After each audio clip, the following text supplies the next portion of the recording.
আমি হাসতে ভালোবাসি, কারণ হাসিটা দুঃখ লুকানোর একমাত্র ওষুধ।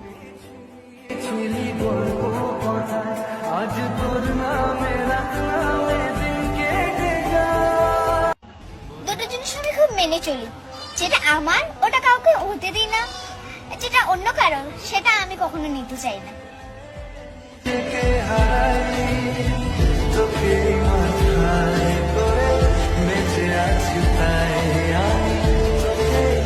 আমি ফুল দেখেছি, আরো চাঁদও দেখেছি, কিন্তু শান্তি শুধু তোমাকে দেখার মাঝে।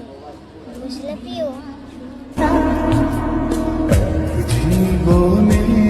খুশি তো আমি সেই দিন হব যেদিন সারা জীবনের জন্য আমি তোমাকে পেয়ে যাব।